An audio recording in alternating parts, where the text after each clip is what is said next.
As the self-appointed Jon Snow of defending the wall that football is not back until the NFL regular season kicks off, if you are ready for real Broncos football to get underway, show me by liking today's video and beating our September like record.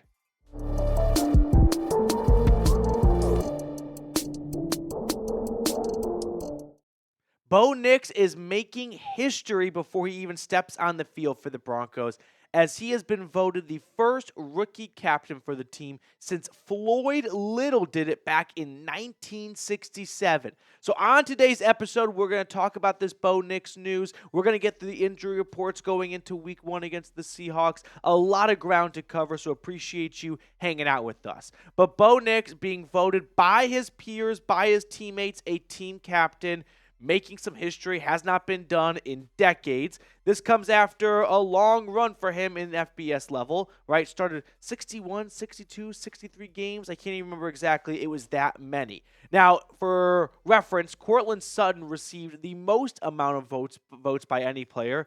And I think that goes to show just how much this team values Sutton and how important he was to the locker room, which is why I am very happy the Broncos did not trade Courtland Sutton away, despite Sean Payton saying that they got a lot of phone calls regarding Sutton. Clearly, he is valued in the locker room, and sure, his age and maybe a lack of, I would say, production last year, he still had 10 touchdowns, but showing a little bit of slowing down with just 770-ish yards. You could make a decent argument that if you get a third-round pick for him, why not explore that? But I still feel like there are so many valuable contributions he makes to this team off the field, and you don't want to get rid of a rookie QB's #1 wide receiver right before the season gets underway. So here are your 6 captains for the year. Bo Nix, Courtland Sutton, Quinn Meinerz on the offense, Alex Singleton, Pat Surtain on defense, and then Wil Lutz on special teams. I don't think Bo Nix being named a starter is something to gloss over. If the coaches had picked it, that could be one thing, right? That could be, for example, Sean Payton going, hey, I want the rest of the world to know that I made a good draft pick, and that's going to become transparent by naming him a captain so everyone believes he has tons of leadership skills to him. But Sean Payton did not pick Bo Nix as the captain, right? His peers, his teammates looked at a rookie and said, hey, this is one of our top 6 leaders, someone that we are willing to run through a brick wall for. And it's hard to earn and command that much respect after a few months and weeks of non-pad practice and then into training camp and 2 preseason games.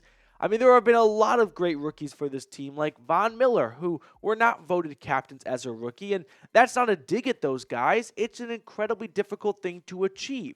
So for Bo Nix to master that, or to at least obtain that before the season starts, I mean, we can really check the box in terms of what he's able to do off the field to prepare for Sundays. And we are starting to see on the field during the preseason what he was capable of. So there's a lot to be excited about for Bo Nix going into the season. And I don't think him being named a starter is something you should just look over. No, I think it's got some weight to it. And it's something worth exploring as, hey, the Broncos just get a little bit more great news that they've got the right guy at the quarterback position. Now, fingers crossed, of course, because we have not seen him play a regular season snap, so I don't want to put the cart in front of the horse too much. But yeah, I'll get sucked up into this really exciting moment in news, since this is a fan base that has been searching for the answer at the quarterback position for almost a decade at this point.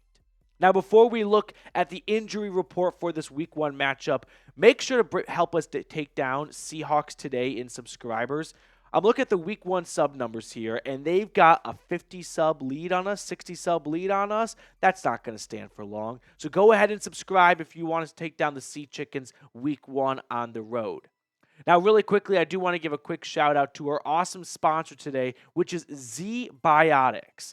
Anyone who may not bounce back after a night of drinking as well as they used to should listen up.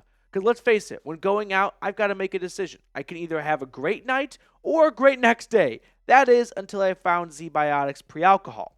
Pre-Alcohol is the world's first genetically engineered probiotic. It was invented by PhD scientists to tackle rough mornings after drinking. When you drink, alcohol gets converted into a toxic byproduct in the gut. It's this byproduct, not dehydration, that's to blame for your rough next day. Pre-alcohol produces an enzyme to break this byproduct down. Just remember to drink this probiotic before drinking alcohol, drink responsibly, and get a good night's sleep to feel your best tomorrow. So stay in the loop and go to zbiotics.com/chatsports or scan the QR code on screen right now to get 15% off your first order when you use code CHATSPORTS at checkout. Sign up for a subscription using my code so you can stay prepared no matter the time or occasion. ZBiotics is backed with 100% money-back guarantee, so if you are ever unsatisfied for any reason, they'll refund your money, no questions asked. Remember to head to zbiotics.com/chatsports and use the code CHATSPORTS at checkout for 15% off. Thank you, ZBiotics, for sponsoring this episode and our good times.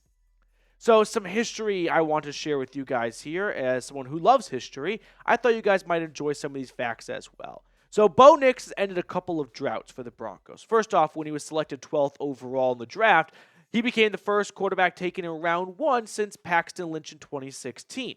He became the highest drafted quarterback since Jay Cutler, who went 11th, so second highest overall, but kind of ending that little drought there.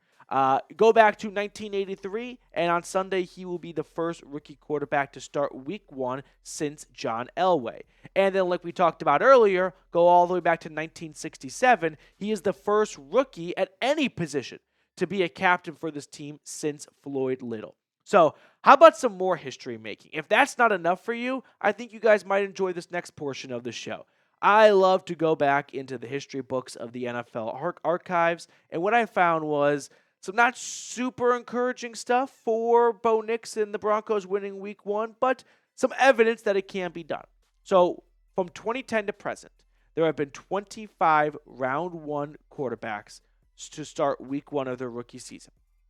They are 16, 18, and 6, 8, and 1. 6, 8, I can't speak English. 6, 18, and 1. Let's get it right, Matthew. 6, 18, and 1. That one tie, by the way, that was Kyler Murray for the Cardinals against the Lions when both kickers missed a bunch of field goals at the end. Now, the last quarterback to win outright as a rookie in week 1 was Sam Darnold with the Jets in 2018. He did it against the Detroit Lions. Remember, his first pass was a pick 6, and then he bounced back from that. The last rookie quarterback to win in Seattle in week 1? Never. No rookie quarterback has ever started on the road in Seattle and knocked off the Seahawks in week 1. Until Bo Nix, potentially. So this is where some history could be made. Now, looking at the 6 quarterbacks that have won in week 1 of their first year, you can see there's a plethora of different stat lines here, but there's one common thing amongst all 6 winning quarterbacks. They protected the football, which is a little bit of Captain Obvious, like of course they did, but still, of the 6 rookies that started, combined 2 interceptions, like 2 combined picks for any 6 starters in a week is a pretty low number. Even if you took just 6 winning quarterbacks from any given week, they'll probably combine for at least 2 to 3 interceptions. But 6 rookies in their first game? Like, that's usually where you see the rookies at their lowest point, and then they learn and grow from there.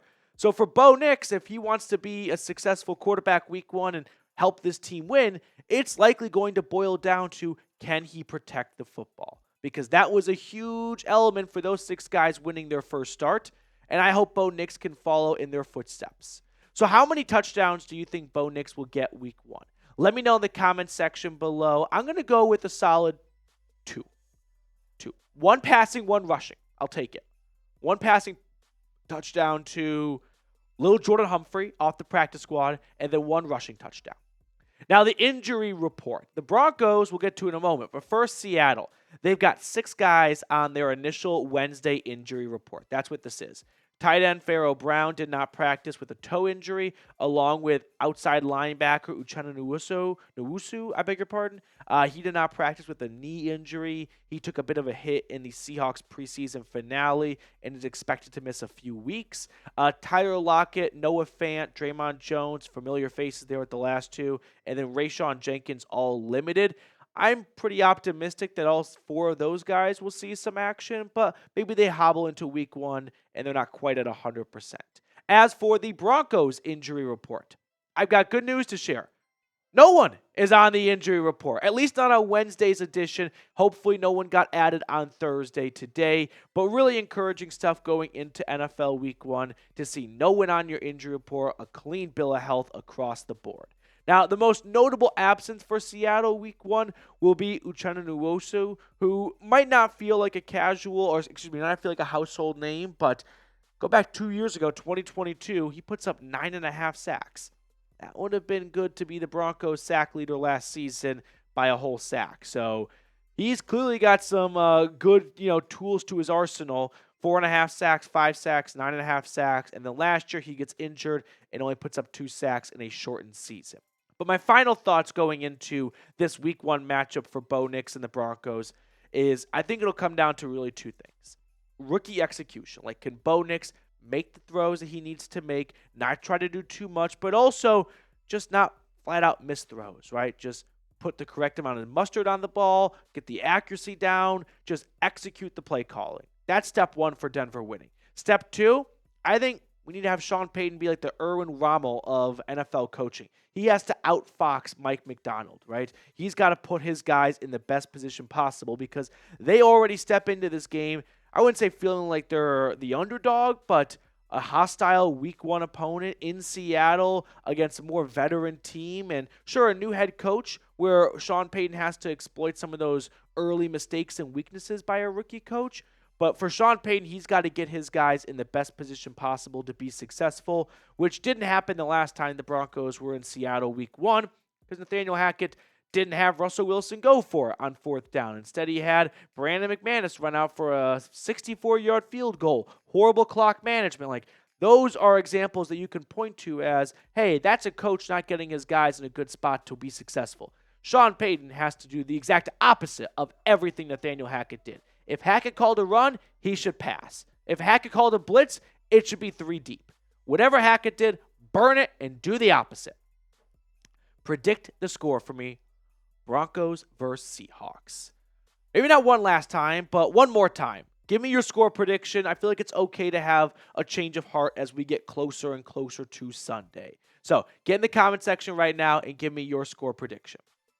That's going to do it for us on today's episode. Thank you guys so much for tuning in. If you enjoyed it, give us a like. Make sure to subscribe. Drop a comment. Let me know what you think of today's episode, and I'll catch you all tomorrow.